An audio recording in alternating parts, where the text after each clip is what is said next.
Hello. कैसे हैं आप लोग? बढ़िया। आप सभी का स्वागत है आपके अपने डिजिटल परिवार रैंक टू हायर चैनल पर। आज सबसे पहले क्या, वीडियो को लाइक कर देना, शेयर कर देना, चैनल को सब्सक्राइब कर देना। उसके बाद आगे बढ़ते हैं।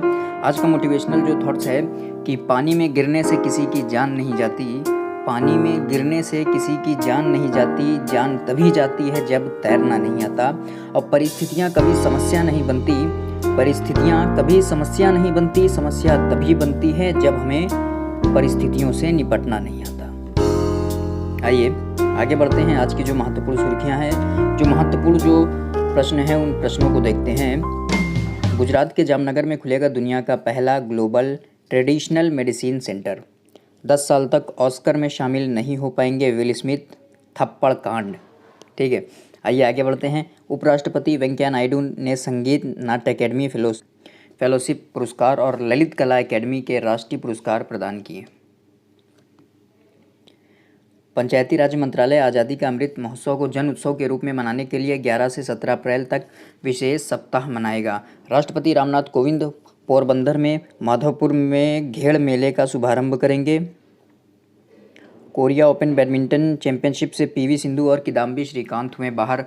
महिला हॉकी प्रो लीग में भारत ने नीदरलैंड को हराया। गुरुग्राम में ड्रोन से हुआ पैथोलॉजी सैंपल डिलीवरी का ट्रायल।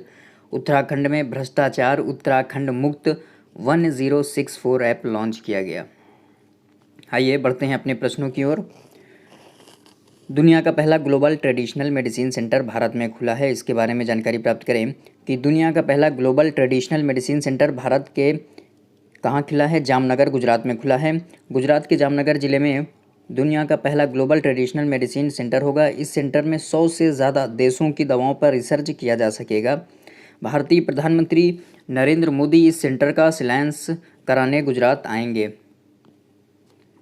केंद्रीय मंत्री सर्बानंद सोनोवाल ने कहा कि जामनगर में विश्व का पहला वैश्विक पारंपरिक चिकित्सा केंद्र स्थापित किया जा रहा है। मंत्री ने कहा कि विश्व स्वास्थ्य संगठन WHO ने भारत को यह बड़ी जिम्मेदारी सौंपी है। उन्होंने कहा कि प्रधानमंत्री नरेंद्र मोदी इसी महीने 19 तारीख मतलब 19 अप्रैल को इसकी लॉन्चिंग की जाएगी। इसके लिए क्या PM मोदी गुजरात जाएंगे।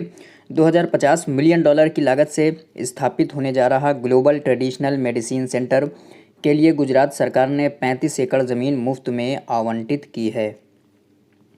ये ट्रेडिशनल जो आपकी मेडिसिन होगी, जो पारंपरिक जो आपकी दवाएं हैं, औषधियां हैं, उनका वहाँ रिसर्च किया जाएगा। ठीक, आइए आगे बढ़ते हैं। ये थप्पड़ कांड, विल स्मिथ के द्वारा जो थप्पड़ मारा गया था उसको देखते हैं कि 10 साल तक ऑस्कर में शामिल नहीं हो पाएंगे विल स्मिथ, थप्पड़ कांड के बाद लगा प्रतिबंध।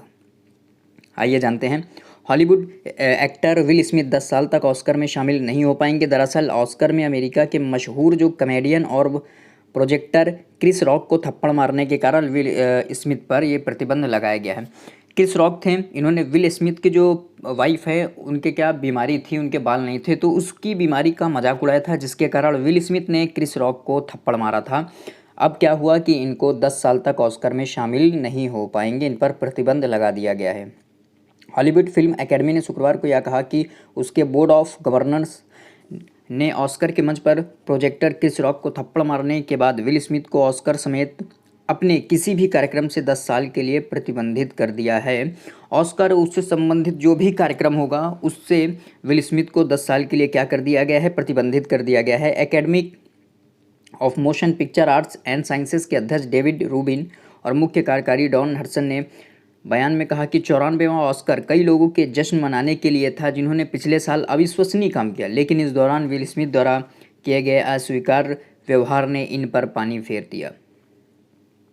विल स्मिथ ने रॉक को मारा था मुक्का। दरअसल विल स्मिथ ने कॉमेडियन क्रिस रॉक को ऑस्कर 2022 के स्टेज पर थप्पड़ मार दिया था। दरअसल क्रिस ने स्मिथ की पत्नी जेडा पिंकेट स्मिथ के गंजेपन का मजाक उड़ाया था। उनके बीमारी थी कि उनके सर पे बाल नहीं थे, तो क्रिस रॉक ने क्या किया, उनकी विल स्मिथ की जो वाइफ थी उनके गंजेपन का मजाक उड़ाया। क्रिस रॉक ने जेडा के गंजेपन को फिल्म GI जेन से जोड़ते हुए जोक मारा था। जोक मार दिया, विल स्मिथ उठे थप्पड़ मार दिए, लो हो गया काम। यह बात जेडा और विल स्मिथ को पसंद नहीं आई थी। ऐसे में विल स्मिथ ने बीच शो में स्टेज पर जाकर क्रिस रॉक को क्या थप्पड़ मार दिया। उसने मजाक उड़ाया, GI जेन से जोड़ा, इसने थप्पड़ जोड़ दिया, लो इसलिए किसी का मजाक नहीं उड़ाना चाहिए। व्यक्ति कैसा भी हो, व्यक्तित्व कैसा हो, मजाक नहीं उड़ाना चाहिए व्यक्ति का। आइए देखें आगे कि विल स्मिथ की फिल्म रुकी। इतना ही नहीं, विल स्मिथ को अगली फिल्म फास्ट एंड लूज में रुकने की भी खबर आ रही है। यह फिल्म नेटफ्लिक्स की है। खबर है कि नेटफ्लिक्स ने विल स्मिथ की फिल्म फास्ट एंड लूज पर काम रोक दिया है। आइए आगे बढ़ते हैं। उपराष्ट्रपति वेंकैया नायडू ने संगीत नाट्य अकेडमी फेलोशिप पुरस्कार और ललित कला अकेडमी के राष्ट्रीय पुरस्कार प्रदान किए। उपराष्ट्रपति एम वेंकैया नायडू ने आज 9 अप्रैल को नई दिल्ली में आयोजित एक विशेष समारोह में 2018 के संगीत नाट्य अकेडमी फेलोशिप, संगीत नाट्य पुरस्कार और प्रतिष्ठित कलाकारों को ललित कला अकेडमी के राष्ट्रीय पुरस्कार प्रदान किए। 4 कलाकारों को संगीत नाट्य अकेडमी फेलोशिप दी गई, जबकि 40 अन्य को संगीत नाट्य अकेडमी पुरस्कार से सम्मानित किया गया। ललित कला अकेडमी पुरस्कार 23 हस्तियों को दिए गए हैं। नाट्य अकेडमी फेलोशिप, संगीत नाट्य पुरस्कार और प्रतिष्ठित कलाकारों को ललित कला अकेडमी के राष्ट्रीय पुरस्कार प्रदान किए गए हैं। 4 कलाकारों को जो संगीत नाट्य अकेडमी की जो फेलोशिप है वो दी गई, 40 को संगीत नाट्य अकेडमी अवार्ड दिया गया, 23 को ललित कला अकेडमी अवार्ड से सम्मानित किया गया। अब देखिए, तबला वादक जाकिर हुसैन और जतिन गोस्वामी, डॉक्टर सोनल मानसिंह और तिरु कल्याण सुंदरम को क्या संगीत नाट्य अकेडमी फेलोशिप से सम्मानित किया गया है। ये 4 हैं। कौन? तबला वादक जाकिर हुसैन और जतिन गोस्वामी, डॉक्टर सोनल मानसिंह, तिरुविदय मरुदुर कुप्पिया। इनको क्या दिया गया है? संगीत नाट्य अकेडमी फेलोशिप से सम्मानित किया गया है। उन्हें कला के क्षेत्र में उनके विशिष्ट योगदान के लिए सम्मानित किया गया है। ललित कला अकेडमी ने 3 उत्कृष्ट कलाकारों हिम्मत शाह, ज्योति भट्ट और श्याम शर्मा को प्रतिष्ठित फेलोशिप से सम्मानित किया। इस अवसर पर केंद्रीय संस्कृति मंत्री जी किशन रेड्डी भी क्या मौजूद थे।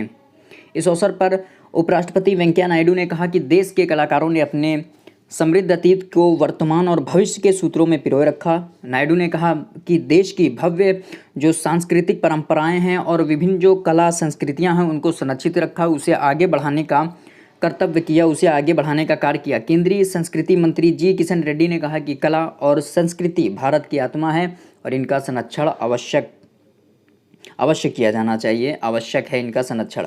आगे बढ़ते हैं। पंचायती राज मंत्रालय आज़ादी का अमृत महोत्सव को जन उत्सव के रूप में मनाने के लिए 11 से 17 अप्रैल तक विशेष सप्ताह मनाएगा। कौन? पंचायती राज मंत्रालय। पंचायती राज मंत्रालय आज़ादी का अमृत महोत्सव को जन उत्सव के रूप में मनाने के लिए 11 से 17 अप्रैल तक विशेष सप्ताह मनाएगा। पंचायतों के नवनिर्माण का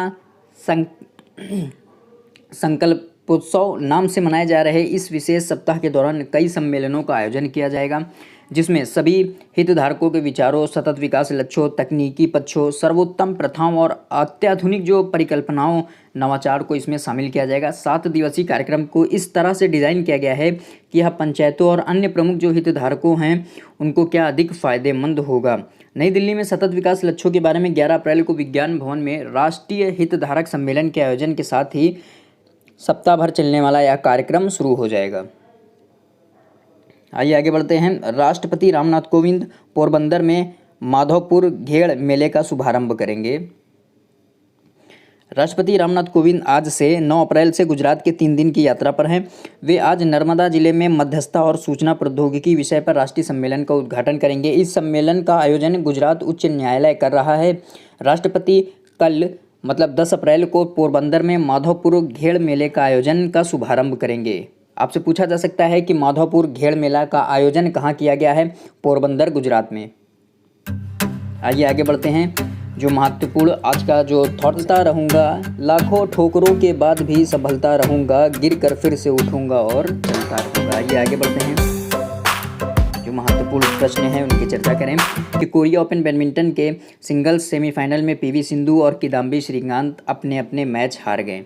कोरिया ओपन बैडमिंटन के बारे में देखें कि कोरिया ओपन बैडमिंटन टूर्नामेंट के सिंगल सेमीफाइनल में पीवी सिंधु और किदाम्बी श्रीकांत अपने अपने मैच हार गए। कोरिया की एन सियोंग ने पीवी सिंधु को सीधे सेंटों में 21-14, 21-17 से हराया। पुरुष के सिंगल सेमीफाइनल में किदाम्बी श्रीकांत इंडोनेशिया के जोनाथन क्रिस्टी से 19-21, 16-21 से हारकर इस टूर्नामेंट से क्या बाहर हो गए। कोरिया ओपन बैडमिंटन टूर्नामेंट से पीवी सिंधु और किदाम्बी श्रीकांत हारकर बाहर हो गए। महिला हॉकी प्रो लीग में भारत ने मौजूदा विश्व और ओलंपिक चैंपियन नीदरलैंड को 2-1 से हराया। क्या है कि महिला हॉकी प्रो लीग है भारत में, ठीक। भुवनेश्वर, कहाँ? उड़ीसा। भुवनेश्वर उड़ीसा में महिला हॉकी प्रो लीग में भारत ने मौजूदा विश्व और ओलंपिक चैंपियनशिप 8 अप्रैल को भारत ने क्या किया है कि मौजूदा जो विश्व और ओलंपिक चैंपियन नीदरलैंड को 2-1 से जीत हराया है। भारत ने करीब 10 साल बाद नीदरलैंड को हराया। विजेता टीम के लिए नेहा ने 11वें और सोनिका ने 28वें मिनट में गोल दागे। नीदरलैंड के लिए यानसान यीबी ने 40वें मिनट में मात्र 1 गोल दागा। इस टूर्नामेंट में भारत की यह चौथी जीत है। भारत अब तक अंक तालिका में दूसरे स्थान पर आ गया है। नीदरलैंड शीर्ष पर अभी बना हुआ है। गुरुग्राम में ड्रोन पैथोलॉजी सैंपल डिलीवरी का हुआ ट्रायल। आइए समझते हैं कि ड्रोन क्या है। देश में पहली बार इस क्षेत्र में गुरुग्राम से की गई पहल। गुरुग्राम में ड्रोन के माध्यम से पैथोलॉजी सैंपल की डिलीवरी की गई। आइए देखते हैं इसको। गुरुग्राम में अब ड्रोन से पैथोलॉजी सैंपल की डिलीवरी होगी। तकनीक का बेहतर इस्तेमाल करते हुए भारत में पैथोलॉजी सैंपल्स के लॉजिस्टिक के लिए ड्रोन डिलीवरी प्रदाता कंपनी स्काई एयर मोबिलिटी ने SRL डायग्नोस्टिक के साथ शुरुआत की है। ट्रायल के तौर पर अभी गुरुग्राम के फोर्टिस मेमोरियल रिसर्च इंस्टीट्यूट, कहाँ है? गुरुग्राम के फोर्टिस मेमोरियल रिसर्च इंस्टीट्यूट से SRL डायग्नोस्टिक लैब से के बीच ये शुरुआत हुई है। भविष्य में इसका विस्तार अन्य चिकित्सा संस्थानों और शहरों तक किया जाएगा। गुरुग्राम में यह ट्रायल 11 अप्रैल 2022 तक रहेगा। इसके बाद 12 अप्रैल को नोएडा में और फिर आगे की उड़ानों के लिए इसका बेस मुंबई में ट्रांसफ़र कर दिया जाएगा। ड्रोन डिलीवरी तकनीक के इस्तेमाल से देश की शहरी और दूर दराज के क्षेत्रों में मरीजों के पैथोलॉजी सैंपल को काफ़ी जल्द व सुविधाजनक तरीके से पहुंचाया जा सकेगा, ताकि क्या है कि जो पैथोलॉजी जो सैंपल्स होंगे, जैसे खून की जांच हो गई, आपके जो शरीर में यूरिन टेस्ट हो गया, अन्य जो टेस्ट होंगे उनकी क्या, उन सैंपलों की क्या जल्द से जल्द क्या जाँच हो सकेगी, किसके? ड्रोन के माध्यम से। अब आपके मान लीजिए सैंपल लिए, किसी हॉस्पिटल में अगर सैंपल टेस्टिंग की सुविधा नहीं है तो वो क्या करेगा? ड्रोन के माध्यम से अन्य हॉस्पिटल जिसमें इस टेस्टिंग की सुविधा होगी वहाँ पहुँचाएगा और उसके माध्यम से आपकी जो पैथोलॉजी सैंपल है उसकी जांच की जाएगी। BVLOS ट्रायल रन के पहले दिन स्काई एयर मोबिलिटी के CEO अंकित कुमार के मुताबिक यह भारत में अपनी तरह का पहला ट्रायल है जहाँ अस्पताल से लैब में ड्रोन द्वारा डिलीवरी की जा रही है। यह गुरुग्राम नोएडा में 4 दिन का ट्रायल है जिसमें कुल 36 उड़ानें शामिल है। प्रत्येक में SRL डायग्नोस्टिक के लिए पैथोलॉजी के सैंपल्स हैं। आइए आगे देखें। SRL डायग्नोस्टिक के CEO आनंद का कहना है कि ड्रोन डिलीवरी का उपयोग करते हुए कहा है कि फोर्टिस FMRI हॉस्पिटल से गुरुग्राम में अपनी SRL लैब में सैंपल ट्रांसफ़र का पहला सफल पायलट टेस्ट पूरा किया गया है। ट्रायल के लिए रक्त के 10 सैंपल ट्रांसफ़र किए गए जो बिना किसी बाधा के पहुंचा दिए गए। स्काई एयर ने 9 ऑटोनोमस BVLOS फ्लाइट को फोर्टिस FMRI हॉस्पिटल से SRL और गुरुग्राम लैब तक 5 किलोग्राम पैथोलॉजी के सैंपल उठाते हुए दिखाया, जो 3.8 किलोमीटर की हवाई दूरी सड़क से 10 किलोमीटर को कवर करता है। उड़ानें स्काई एयर के प्रमुख उत्पाद स्काई शिप 1 के साथ शुरू हुई जो 20 किलोमीटर की हवाई दूरी को कवर कर सकती है। आइए उत्तराखंड के बारे में समझें कि उत्तराखंड में भ्रष्टाचार मुक्त उत्तराखंड ऐप 1064 की शुरुआत की गई। उत्तराखंड के मुख्यमंत्री पुष्कर धामी हैं। आज 9 अप्रैल को इन्होंने क्या किया कि उत्तराखंड को भ्रष्टाचार मुक्त करने के लिए उत्तराखंड ऐप 1064 की शुरुआत की है। इस अवसर पर श्री धामी ने कहा कि सरकार राज्य में भ्रष्टाचार मुक्त और पारदर्शी तरीके से प्रशासन चलाने के लिए वचनबद्ध है। उन्होंने कहा कि हर शिकायत का शीघ्र क्या समाधान किया जाएगा। यह ऐप हिंदी और इंग्लिश दोनों भाषाओं में उपलब्ध है। अब कोई भी व्यक्ति होगा जिसको इंग्लिश नहीं आती, जिसको हिंदी नहीं आती, तो दोनों भाषाओं में यह ऐप उपलब्ध है जिसके माध्यम से आप अपनी शिकायत दर्ज करा सकते हैं। ये थे आज के महत्वपूर्ण प्रश्न जिनकी हमने चर्चाएं की। कैसी लगी आपको वीडियो को लाइक शेयर कमेंट करिएगा, चैनल को सब्सक्राइब कीजिएगा। आज